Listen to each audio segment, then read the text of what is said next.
조합제TV 시청자 여러분 안녕하십니까. 2019년 1월 11일 저녁 8시를 넘었습니다. 어제 문재인 대통령의 기자회견에 대한 뒷말이 무성합니다. 거기서 인용한 수치가 잘못되었다. 또 김정은에 대한 비판은 하나도 없고 대한민국이 세계에서 양극화가 가장 심하다 하는 얼토당토 않는 통계를 제시를 하면서 대한민국의 얼굴에 침을 뱉었다. 뭐 이런 등등의 이야기. 그런데 자유라는 말은 단 한 번도 쓰지 않고 오로지 평화만 이야기하고 있다.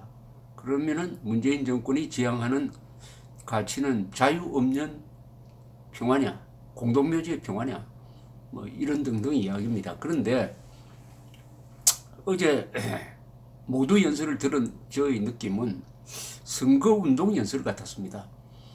사실 문재인 정권이 가장 주력할 것은 정권 재집권이죠. 정권 연장이죠. 그러니까 2020년 4월로 예정된 총선을 겨냥을 한 일종의 자기 편 표밭을 확실하게 하는 것이 바로 올해 국정의 목표가 될 것이다. 이렇게 저는 판단합니다. 그 이유는 문재인 정권과 그 집권 세력의 핵심이 이념 성향이 좌파 성향이기 때문입니다. 좌파 성향이란 말은 계급투쟁론을 공유한다는 뜻입니다. 계급투쟁론은 국민을 1대 99로 가릅니다. 1대 99로 가른다는 말은 뭐냐 하면은 지주 그리고 군대 그리고 자본가 또는 기득권 세력 또는 보수 세력을 일단 적대시하고 나머지를 단결시켜 가지고 다수를 만들면은 선거를 통해서 계속 집권할 수 있다. 통일전선이죠. 통일전선. 그러려면은 상대를 분열시켜야 합니다. 문재인 정권의 정책이 분열적입니다. 우리 편과 당신 편 사이에는 넘을 수 없는 간극이 있습니다. 법 집행도 이중적으로 하고 있습니다. 그런데 그런 분열과 함께 또 다른 정책이 들어갑니다. 좌파 포퓰리즘 정책입니다. 말하자면 국가 예산을 퍼주는 겁니다. 국가 예산을 생산성이 있는데 투자하지 않고 그냥 국민들을 상대로 뿌리는 겁니다. 뿌리는 거. 아동수당을 지급한 6세 이하의 아동수당을 지급할 때는 아동수당을 받을 필요가 없는 고소득자는 빼줘야죠. 근데 그런 거 가리지 않고 다 무차별적으로 돈을 퍼주는 겁니다. 그렇게 하면은 일단 국가의 돈을 받으면 일단 정권의 시혜를 받으면은 그쪽으로 표를 던지게 된다 하는 게 좌파 포퓰리즘이 나라를 망치는 공식입니다. 좌파 포퓰리즘은 국민 세금을 일종의 선거운동비로 쓰는 셈입니다. 일종의 간접적 선거운동비입니다.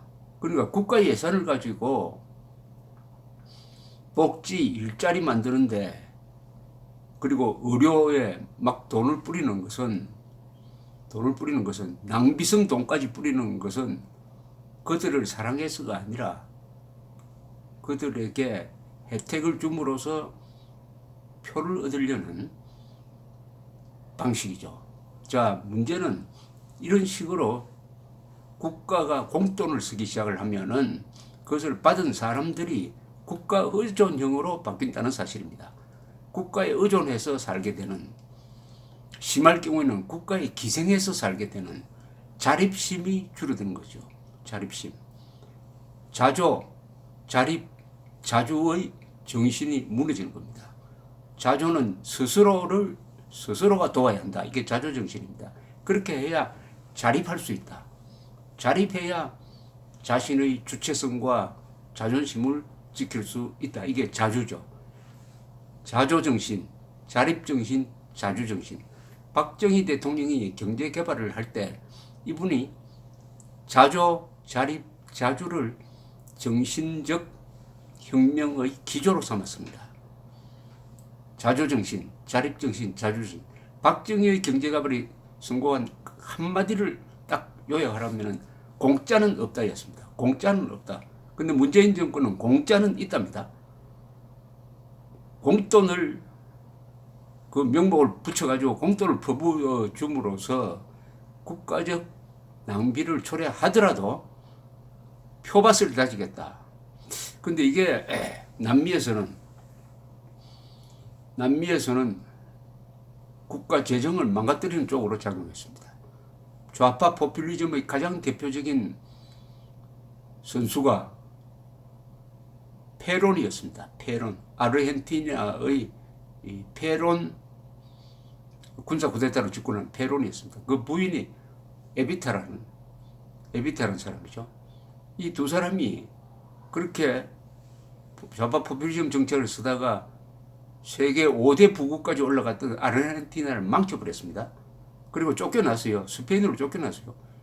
그러다가 그 페론을 잊지 못하는 또 에비타는 또 오페라에 뮤지컬에 등장하고 하니까 이 감성에 약한 아르헨티나 사람이 1970년대에 쫓아내었던 페론을 다시 불러들입니다. 두 번 망칩니다. 이번엔 또. 페론이 잠시 집권하다가 죽고 그 부인이 또 대통령이 돼요. 그 다음에 쿠데타로 날아갑니다만 이처럼 좌파 포퓰리즘의 효력은 큽니다. 이게 국민을 분열시켜버립니다. 또 국민을 타락시켜버립니다. 문재인 정권이 국민을 상대로 지금 펴고 있는 정책은 국민 타락 정책입니다.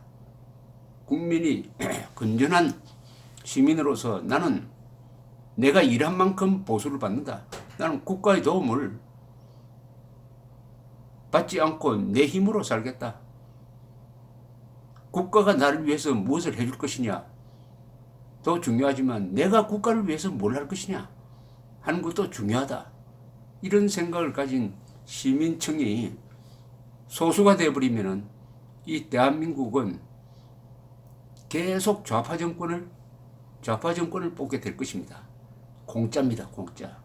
근데 여기에 또 하나의 원칙이 있습니다. 공짜를 좋아하는 사람일수록 고마움을 모릅니다. 공짜를 좋아하는 사람일수록 공돈을 주는 이 정권, 공돈을 주는 사람, 공돈을 주도록 만드는 기업인들, 공돈을 주도록 만드는 납세자, 그리고 복지를 가능하게 한 우리 선배 세대들, 이승만, 박정희, 정주영, 이병철, 과학자, 기술자, 전두환 이런 사람들에 대한 고마움을 모릅니다.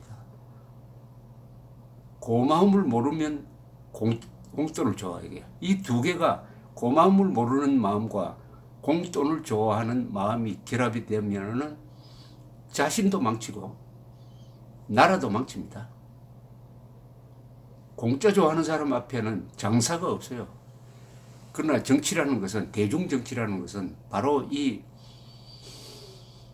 유권자들에게 공짜를 좋아하도록 만들고 그만큼 국민을 타락시켜서 표를 얻는다. 이게 악순환으로 들어가면은 베네수엘라 꼴이 됩니다. 베네수엘라 꼴이 됩니다.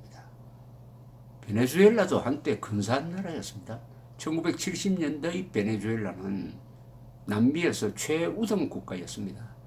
그러나 차베스와 마두로 이 공산주의자들이 집권하고 쿠바의 카스트로를 추종하면서 좌파 포퓰리즘 정책을 펴니까 베네수엘라는 지금 전쟁을 하지 않았는데도 전쟁을 한 나라처럼 망해버렸습니다.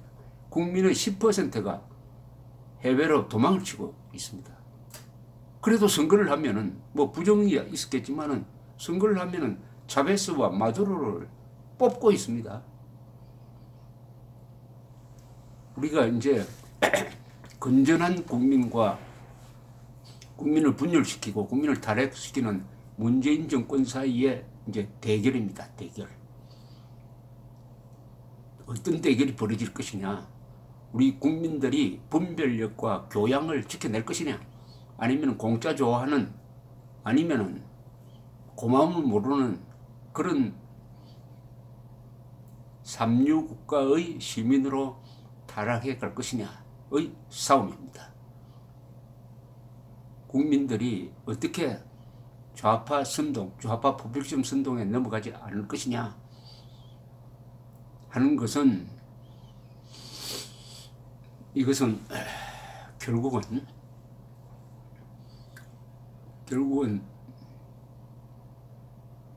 교양의 문제입니다. 교양. 선동을 막아낼 수 있는 것은 교양입니다. 교양. 교양이 뭐냐고 물으면은 뭐 흔히 인문을 이야기했죠. 교양의 기본은 인문이다. 인문은 뭐냐? 역사, 철학, 문학, 플러스 예술, 스포츠. 이 인문적 바탕이 강해야 선동에 넘어가지 않고 제대로 된 품성을 갖게 된다. 그러니까 어릴 때부터 문학작품을 읽어야 되고 철학을 알아야 되고 그다음에 역사를 이해해야 된다. 스포츠를 통해서 협동심을 기르고 예술을 통해서 단련을 한다. 뭐 이런 것이죠. 그런데 한국은 이 교양이 무너지고 있습니다. 그 가장 큰 이유는 한자 폐기입니다. 한자 폐기에 의해서 한글 전용으로 가고 말았습니다. 이 교양의 수단은 언어입니다. 언어. 국어입니다. 국어. 국어를 정확하게 써야 속지 않습니다. 이승만, 박정희 두 분이 잘못한 게 한글 전용으로 간 겁니다. 한글 전용. 이것은 보수 세력 전체의 큰 실수였습니다. 한글 전용이 오늘날 한국인의 분별력을 약화시키는 가장 큰 원인이라는 인식을 하는 사람이 적다는 게 또 걱정거리입니다. 어쨌든 좌파 포퓰리즘의 공세에 맞서서 공짜는 없다. 1 더하기 1은 2다. 라고 생각하는 사람들이 무너지지 않도록 정신 바짝 차려야 하겠습니다. 감사합니다.